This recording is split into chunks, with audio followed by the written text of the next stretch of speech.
Hi, welcome to Photography by Daniel. Today I'm going to be showing you how I work through some layering projects using my Canon 40D, a speed light, my Canon 7D to actually take the shot with my Canon 580X2. So let me show you some of the things we're going to use for today's props. So here's my Canon 40D. This is the camera I started with a couple of years ago, or a few years ago actually. And it has been a great camera, been really happy with it. And here's my Canon 7D with my external 580X flash. And then for today's shot, we're going to use water, a bucket of water, and that I'm going to be throwing onto another subject, or it appears that I'm throwing on to another subject. And then, of course, the yard. I actually have a piece of PVC pipe here for marking purposes, since I am doing the majority of this project by myself. At one point, I will have my lovely assistant, also known as my beautiful wife, take a shot for me when I'm throwing the water to help. Okay, so first we're going to do the shot of throwing the bucket of water where my other subject is going to be. And for this, it's really important when you're doing a layering project and you use a tripod. Okay, don't move the tripod. Make sure it's sturdy, and going to go from there. For this, I'm going to have a bucket of water. I filled it up quite a bit, and then I put my camera on a high-speed burst. That way, I can have a selection of approximately 7 to 10 photos of what I want to use. Or if I want, I could actually layer in more water being projected out than there actually is. So my beautiful wife is going to be helping me with this project, and so I'm going to count it off, and then we're going to go from there. So let's see what we can. Okay, on the count of 3. 1, 2, 3. Okay. All right. Let's take a look at that and see how that came out.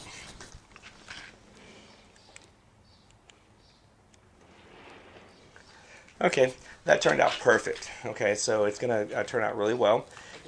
Now I'm going to use my Canon 40D to be on the other side of where that water was coming down.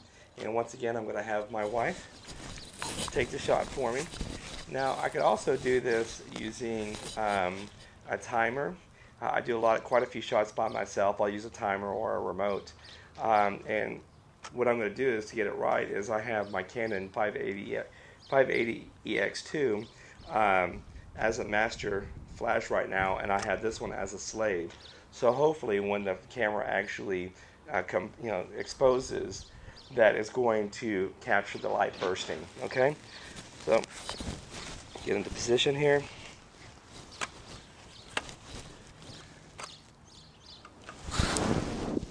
All right, honey, and go. All right, let's do one more just in case. Okay, now that I've imported my photos through my Lightroom, I've exported them to a folder, and I just do that for organization purposes. And I've already imported them from my folder here, and I just dragged and dropped them into On1 Perfect Layers 2. This program is approximately 100 or 119, something like that. And they do run specials, and I've been really happy with that.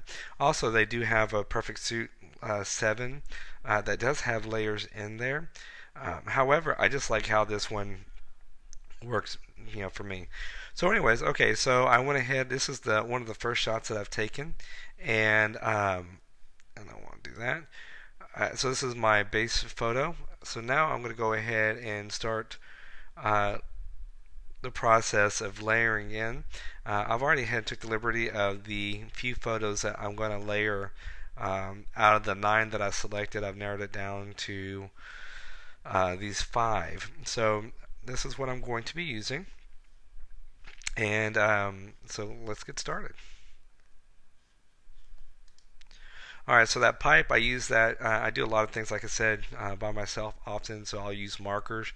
I could have cloned that out in Lightroom, but for just different looks, I'll just do a base photo with that in there. Then I'll mark it. Then I'll stand a little bit above it or behind it or whatever, and I'll just use the timer for that. Okay.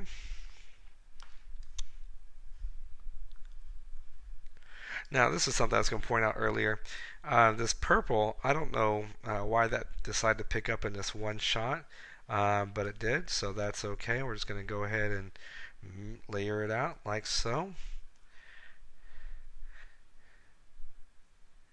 Alright, I do use the feather quite a bit in here. You can see right there on my knee, it already started to take it out. So I'm just going to kind of zoom in a little bit, hit Command plus sign, and then I'm going to go back over here and I'm going to paint in that area. I'm going to lower down my paintbrush. And I apologize if I sound a little froggy. I'm actually a little under the weather.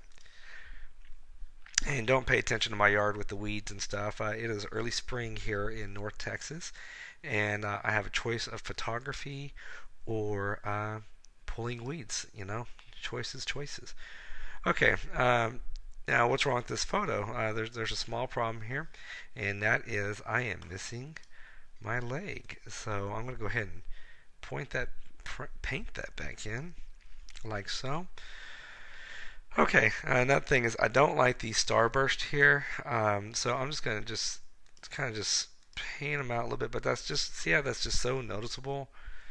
I just don't like that at all. So I'm going to bump up my brush a little bit, bring down occupancy.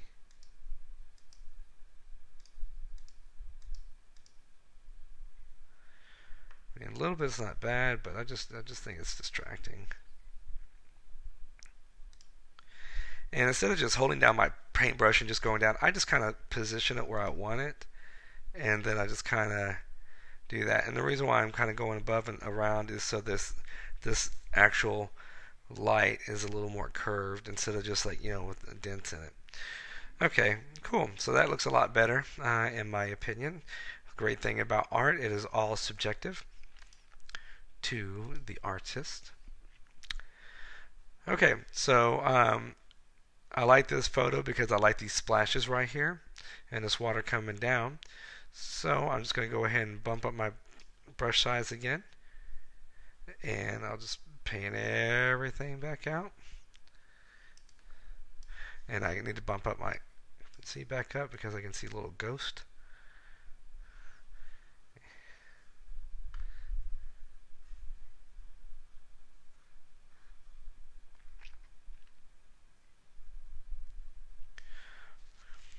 Alright, I don't like how I need to. Alright, so right here in that area, that's where the two photos start to merge. So I wanted to make it look like it's already coming down.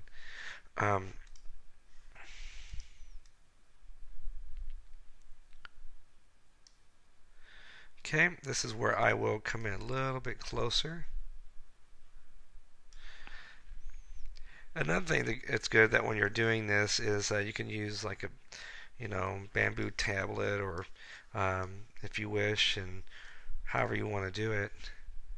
Right now I'm just using my mouse on my Mac, just playing around. Okay, once again I'm going to take my feather, I'm going to put it way out.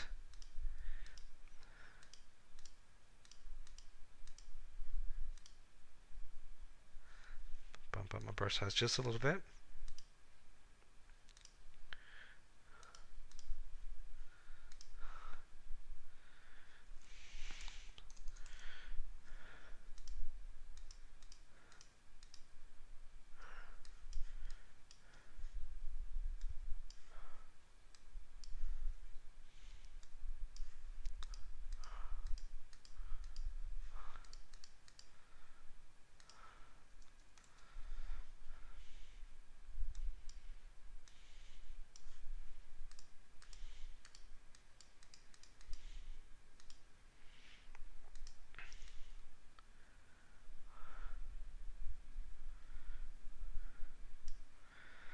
It's a little bit tedious, but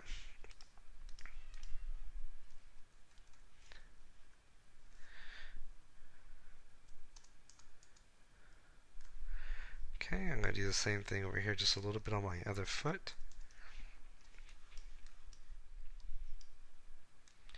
Just looks like that we're just missing part of a foot there.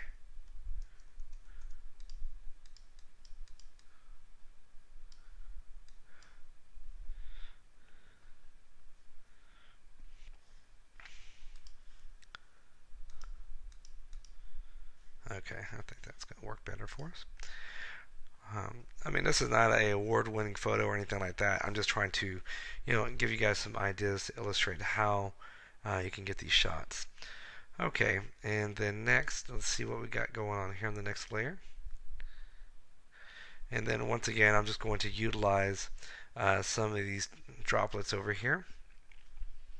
I'm going to bump up my brush size once again, put my occupancy back up.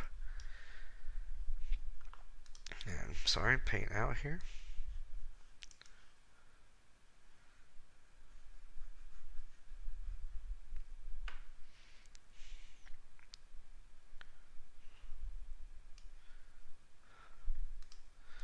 And once again, I'm not going to brush like crazy, but I just want a couple of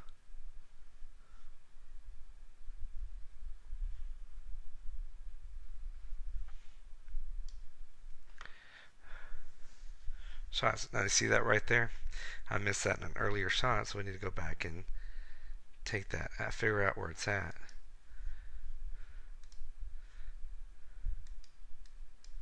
And there it is. Take it out, go back to the next layer, turn it back on. There we go. So now you can see that we have a nice flow of water coming down, splashing, and these are extra droplets. We took out the flare, and that's the long and the short. In the next coming up videos, I'll show you how you can actually, grunge this up a little bit more and make it a little bit more interesting. And so we're going to go ahead and save this. And this is a tablet I was telling you about. You can actually use pressure, and it will recognize the pressure that you're adding to make the brush smaller or more detail. Okay, and this is, as you can see right here, it's saving as a PSD. That's a very large file. It's going to be about 111 to 117 megabytes. And I'm going to import that into my Lightroom, and I'll show you guys some more tips in there. I appreciate your watching. If you have any questions, please feel free to send me any questions, and I will respond as quick as I can. Have a great day, and thanks for getting.